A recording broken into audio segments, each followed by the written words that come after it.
요한복음을 쓴 사도 요한은 요한복음을 시작하면서 소위 말하는 로고송이라는 말씀 찬양을 요한복음 1장 1절 이하에서 이렇게 시작하고 있습니다. 태초에 말씀이 계시니라. 이 말씀이 하나님과 함께 계셨으니 이 말씀은 곧 하나님이시니라. 그가 태초에 하나님과 함께 계셨고 만물이 그로 말미암아 지은 바 되었으니 지은 것이 하나도 그가 없이는 된 것이 없느니라. 그 안에 생명이 있었으니 그 생명은 사람들의 빛이라.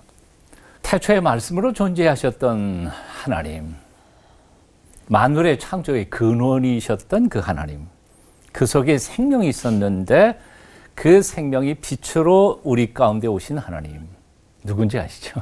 바로 예수 그리스도라는 거죠. 빛으로 우리 가운데 오신 그 예수님, 본래 말씀이셨던 그 예수님이 생명이셨고 그 속에 있는 생명으로 온 세상 만물이 창조되었기 때문에 바로 이 예수님을 만나는 사람마다 죽은 사람이 살아나고 어둠 속에 있었던 사람이 빛의 삶을 살아가게 되는 게 당연한 거죠. 왜냐하면 그분이 생명이시고 말씀이시고 빛이시니까 그런 거죠. 근데 그 예수님께서 이렇게 말씀하신 거예요. 내 안에 거하라 나도 너희 안에 거하리라. 가지가 포도나무에 붙어 있지 아니하면 스스로 열매를 맺을 수 없음 같이 너희도 내 안에 있지 아니하면 그러하리라. 나는 포도나무여 너희는 가지라. 그가 내 안에 내가 그 안에 거하면 사람이 열매를 많이 맺나니 나를 떠나서는 너희가 아무것도 할 수 없습니다. 이게 중요하다는 생각이 들어요. 아무것도 할 수 없습니다. 조금은 할 수 있는 게 아니라 아무것도 못한다는 거죠. 물을 떠난 물고기가 살 수 없는 것처럼 원줄기에 잘려 나간 가지는 열매를 맺기는커녕 아예 존재 자체, 목숨조차 부채할 수 없다는 거죠. 굉장히 중요한 비유라고 말씀을 합니다. 생명이 근원이신 예수 그리스도를 떠난 영이 살아날 수 있겠냐? 살아날 수 없다는 거예요. 그러니까 이것은 영성 훈련에 묵상해야 할 본문 중에 정말 중요한, 어쩌면 탑 1의 이 본문이 포도나무 비유라고 생각할 수 있습니다. 어떤 분들이 이렇게 생각하는 경향이 있는 것 같아요. 이제 좋은 일을 많이 하면 좋은 사람 되지 않을까. 근데 예수님께서는 그렇게 생각하지 않으셨어요. 예? 좋은 나무가 좋은 열매를 맺고 나쁜 나무가 나쁜 열매를 맺지, 나쁜 나무가 열심히 노력한다고 해서 좋은 열매 맺겠냐? 그럴 수 없다는 거예요. 그러니까 너희가 좋은 열매 맺기를 원한다면 먼저 좋은 사람이 되라 하는 거죠. 생명이 주님을 만나서 생명이 사람이 되기 전까지는 생명의 열매를 맺을 수 없다는 건 너무나 당연한 일인 거죠. 그러니까 우리가 노력해야 할 게 있습니다. 선한 사람들, 이 선한 열매를 맺으려고 노력할 게 아니라 생명의 주님이신 그분을 만나서 생명의 사람이 돼야지 생명의 열매를 맺는 거지. 그래서 기독교는 윤리적 종교가 아니라는 거죠. 이것은 생명의 종교인 거죠. 그러니까 가장 중요한 것은 먼저 예수님 안에, 예수님께 꼭 붙어가지고 그분의 진액을 빨아먹고 그분이 주시는 은혜의 생명으로 내가 충만해질 때 내 삶 속에서 열매 맺는 건 당연한 일이라는 겁니다. 그렇다면 오늘 본문에서 내 안에 거하라 라는 말이 무슨 뜻일까 하는 거죠. 아까 목사님께서 말씀하셨습니다만 이 요한복음 15장에는 거한다는 말이 여러 번 나와요. 조금 이게 가보면요. 4절에 내 안에 거하라 나도 너희 안에 거하리라. 거한다는 건 살 거니까 산다는 말이죠. 주님이 내 안에서 살고 내가 주님 안에서 산다는 말입니다. 5절에는 그가 내 안에 내가 그 안에 거하면 이라고 표현했습니다. 근데 7절 넘어가면 살짝 말이 바뀌어요. 너희가 내 안에 거하고 내 말이 너희 안에 거하면, 주님이 주님의 말로 바뀌어버렸어요. 그리고 쭉 15장을 끝까지 쭉 읽어가다가 보면 나를 사랑하는 자는 내 계명을 지키는 자라고 그랬어요. 그러니까 사랑과 계명을 지키는 것, 그리고 거한다는 것이, 내가 예수님 안에 거한다는 것은 예수님 말씀 속에 산다는 것이고, 내 안에 예수님이 사신다는 것은 예수님의 말씀이 내 속에 풍성히 거한다는 것이요. 요한복음 1장 1절에서 예수님은 본래 말씀이셨던 분이니까요. 그러니까 쉽게 도표로 말한다면 요한복음 15장에 나오는 말씀들은 이렇게 말할 수 있을 것 같아요.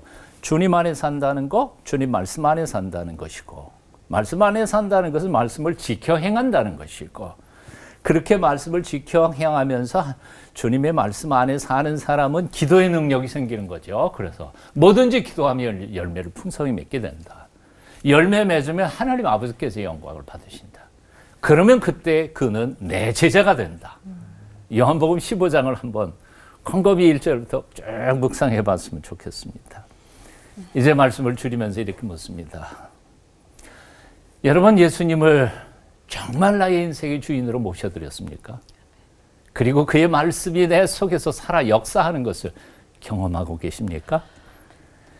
예수님이 단순히 저기 하나님 우편에서 나의 기도를 들으신 분이 아니라 지금 내 삶 속에 오셔서 실제로 말씀으로, 그리고 말씀의 능력으로 나와 함께 날마다 교제하면서 나와 대화를 나누면서 살아가고 있습니까? 그걸 확인하셔야 된다는 거죠. 네.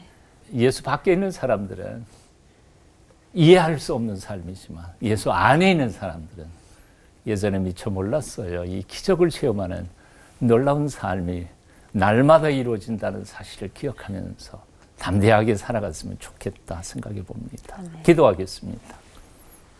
우리 안에 살러 오신 주 예수님, 주님께서 우리 안에서 사시는 그 기적을 매 순간 체험하며 살아가는 저희가 되게 도와주시옵소서.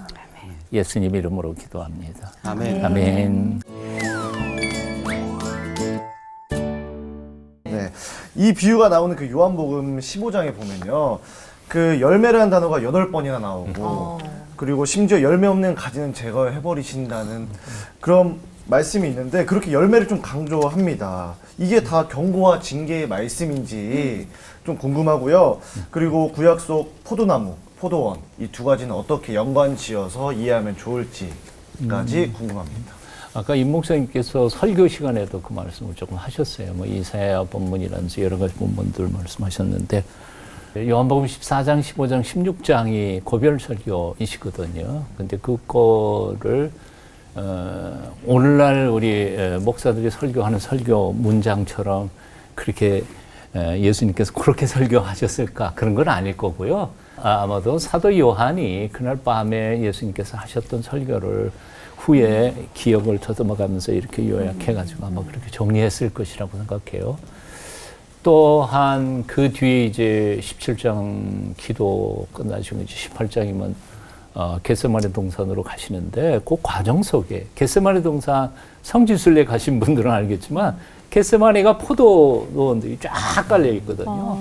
그러니까 어쩌면 겟세마네 동산에서 포도들이 널려 있는 사이에서 이 비유를 하셨는지도 모르겠다. 물론 확신한 건 아무것도 없어요. 그러나 그럴 가능성은 충분히 있다고 생각이 들어요. 그 환경적인 이유 때문에 예수님께서 그 비유를 포도나무로 비유를 하셨을 수도 있고요. 두 번째는 사실은 나무 중에서 열매 빼놓고는 아무짝에도 쓸모없는 나무는 포도나무인 거죠. 포도나무는 뭐 기둥을 쓰겠어요. 비비도 꼬여가는 그걸 뭘로 쓰겠어요. 그걸 뭐 책상을 만들겠어요. 뭘로 만들겠어요. 화목으로 써도 그 뭐 별로 땔감으로서도 부족하죠. 그러니까 포도나무는 열매가 유일한 목적인 나무인 거죠.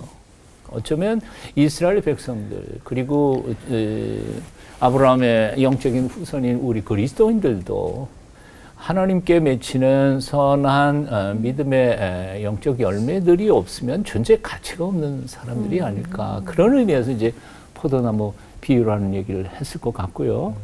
또 우리 임 목사님 말씀처럼 그 이제 당장 떠나실 임시 직전에 간곡한 부탁으로 제자들에게 말씀하신 점도 물론 뭐 거의 있고요. 그럼에도 불구하고 여기 경고의 메시지도 또한 있겠다 그런 생각이 듭니다. 이사야 5장 1절 이하에 보면 여호와 하나님이 당신의 백성들에게 배신당한 아픔을 그 슬픔의 포도원의 노래로 부르셨거든요. 이사야 선지자를 통해서. 조금 읽어드리면 이래요. 나는 내 사랑하는 자를 위하여 노래하되 내가 사랑하는 자의 포도원을 노래하리라. 내가 사랑하는 자에게 포도원이 있으며 심히 기름진 산내로다.